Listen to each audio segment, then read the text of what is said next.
Esse podcast faz parte da FIO. Siga @FIO Podcasts e conheça a rede ativista de vozes. Uma boa noite. Não, gente! E aí, bicha?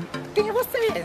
Bom dia, bicha. Seu jornaleco em áudio que é pra você começar o dia bem informado. Tudo, ou quase tudo, que virou notícia sobre a comunidade LGBTQIAP+.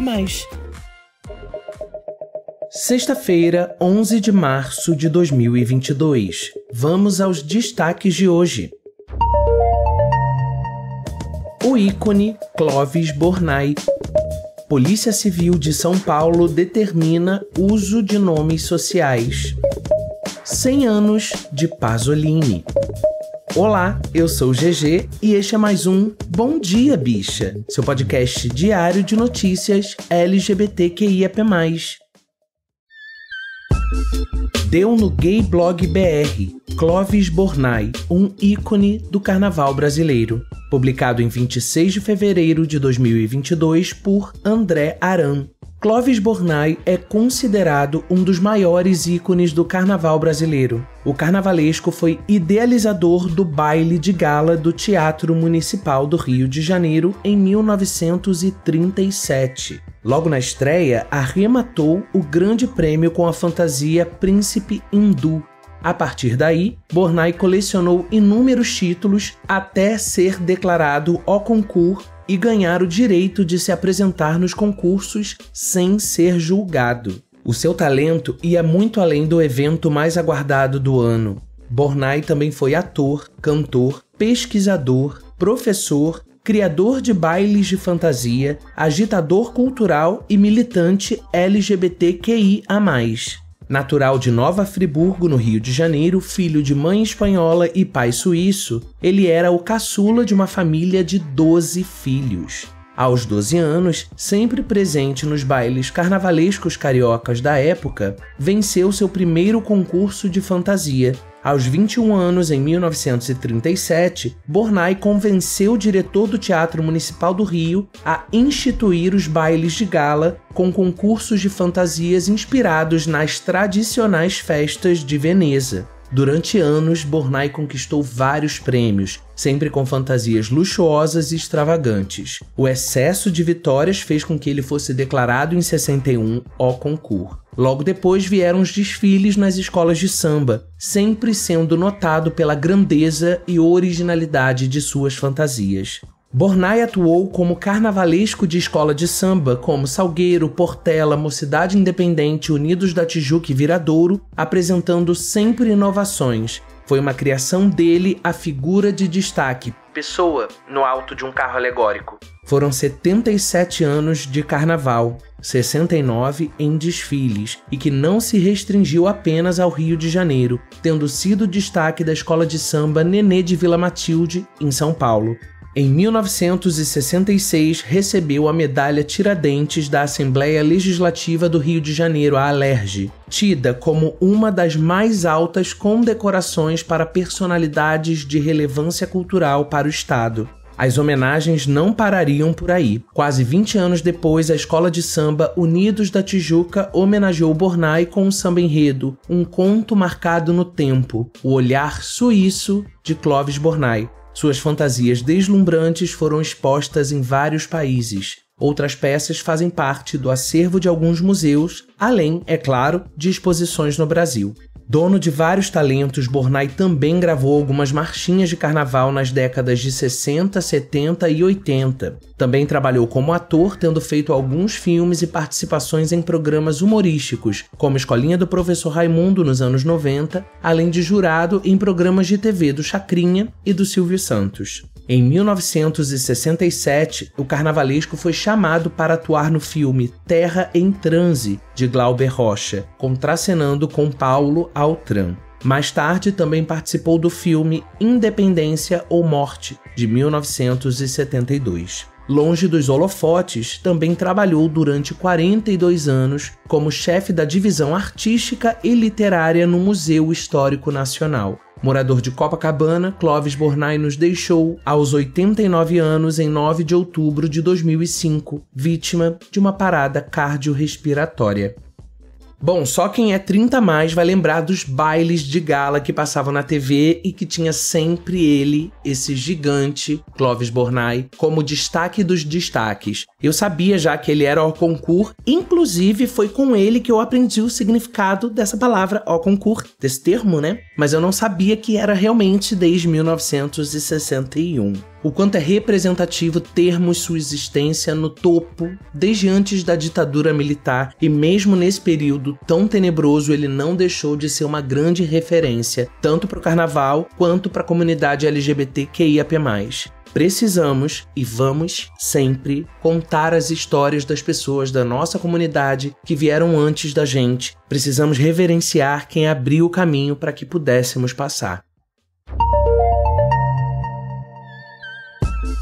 Deu no Metrópolis. Polícia Civil de São Paulo quer travestis e trans tratadas por nomes sociais. Publicado em 7 de março de 2022 por Evandro Éboli. Portaria da Polícia Civil de São Paulo da semana passada definiu o tratamento a ser dado a travestis e transexuais nessas dependências policiais.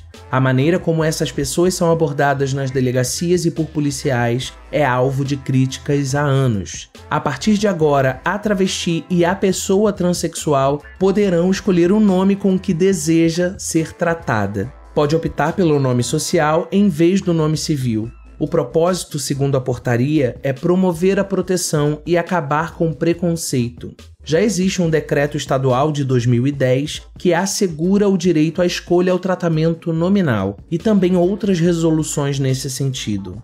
No atendimento a travestis e transexuais, todos os servidores da Polícia Civil deverão indagar a pessoa se ela deseja ser tratada pelo seu nome social ou pelo nome civil. Em havendo indicação de nome social, ele será observado como única forma de tratamento por todos os servidores da unidade policial e constará de todos os registros, documentos e demais atos policiais juntamente com o nome civil.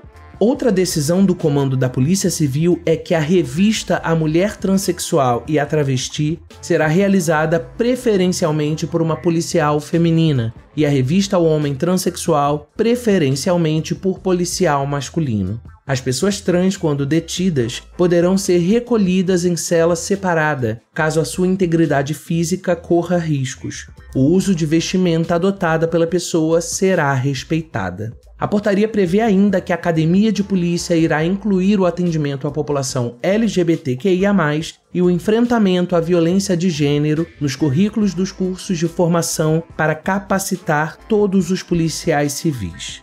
Frei Davi, coordenador da Educafro, elogiou a decisão da Polícia Civil Paulista. A Educafro está muito feliz com essa decisão e entende que demorou muito para o estado de São Paulo dar esse passo. Antes tarde do que nunca, e que todos os outros estados repitam e reproduzam essa medida fundamental para melhorarmos a nossa sociedade, disse. Bom, não é favor, né? É obrigação, mas diante de tanto retrocesso que estamos vivendo, a gente acaba precisando reconhecer quem faz o básico, né? Importante registrar aqui que na matéria, o jornalista cometeu o equívoco de colocar artigo masculino antes da palavra travesti. Não costumo alterar a matéria apenas quando muito extensa faço cortes, respeitando a integridade da escrita da pessoa jornalista, mas nesse caso eu fiz a correção. Deu na Folha. Pasolini, cristão, gay e marxista, expressou sua genialidade na subversão. Publicado em 4 de março de 2022 por Carlos Adriano, em primeira pessoa. Genialidade de Pier Paolo Pasolini, cujo nascimento completa 100 anos no último sábado, dia 5, era da ordem da inconveniência. Escritor, intelectual e cineasta, Pasolini foi cristão, marxista e gay e produziu uma obra icônica que, 4 décadas depois do seu assassinato, permanece como um imã.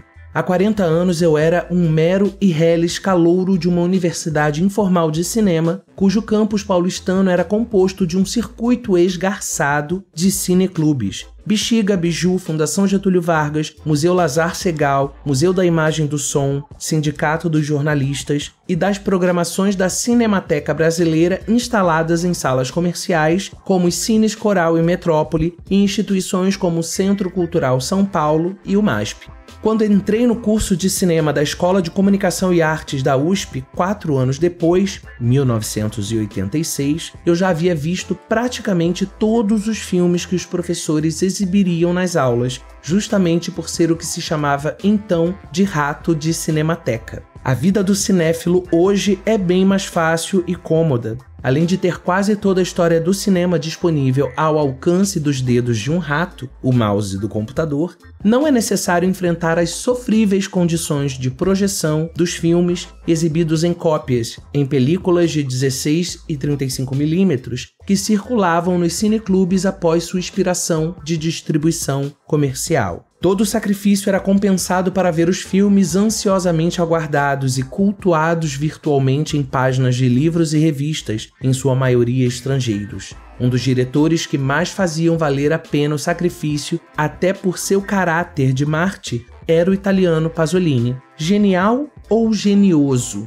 A militância intelectual combativa e a violenta morte trágica de Pasolini fazem pensar na ideia de fama póstuma, descrita por Fernando Pessoa no ensaio inacabado Heróstrato. Quanto mais nobre o gênio, menos nobre o destino. Um gênio pequeno alcança a fama, um grande gênio recebe a infâmia, um gênio maior sofre o desespero, um Deus é crucificado.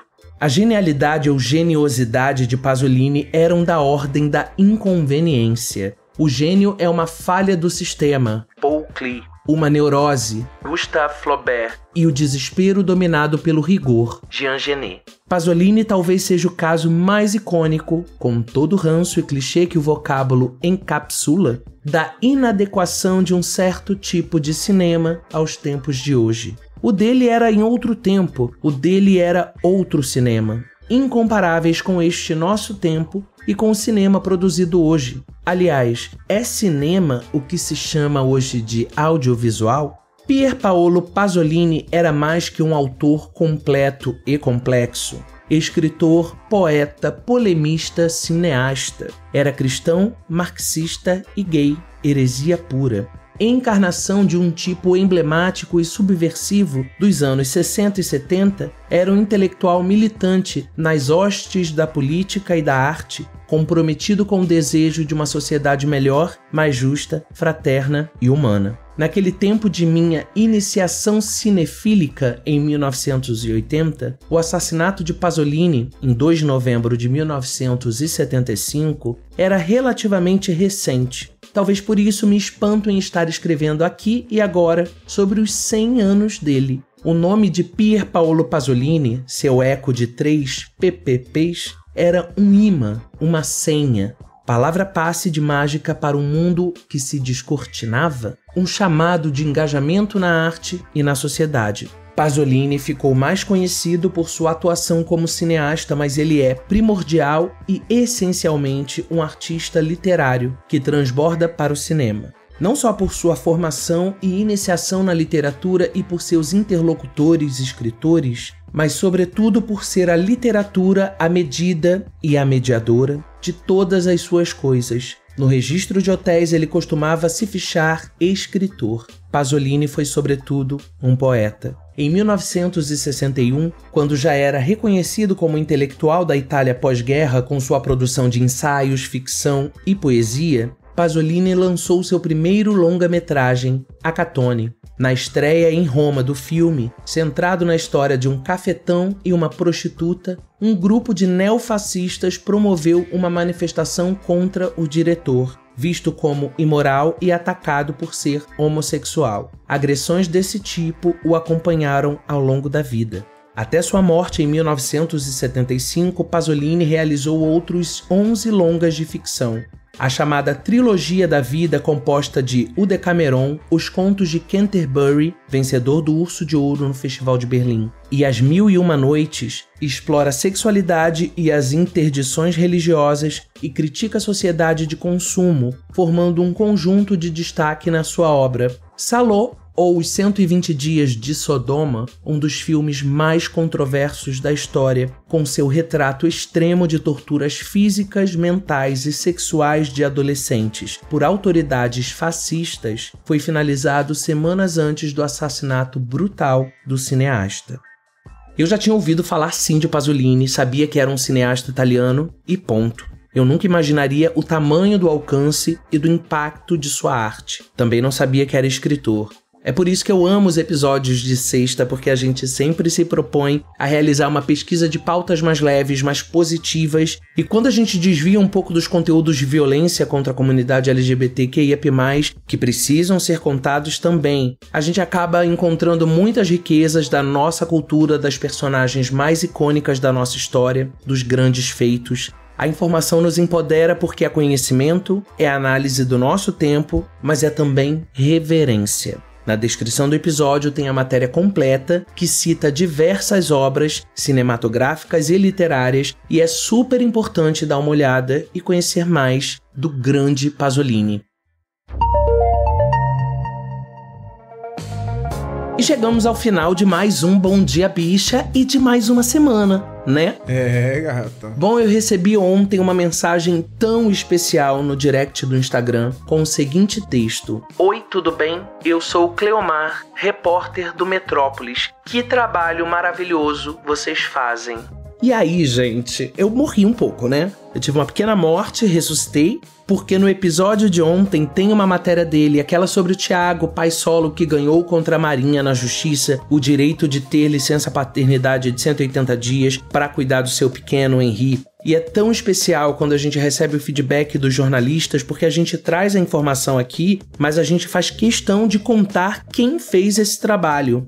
É ético, é obrigação, tá? Não é favor nenhum. Mas não é para estar só escrito na descrição do episódio. É para você ouvir e saber quem se debruçou sobre aquele fato, sobre aquela história e detalhou tudo pra gente saber. Aí eu pedi um áudio e o Cleomar mandou pra gente. Ouve só.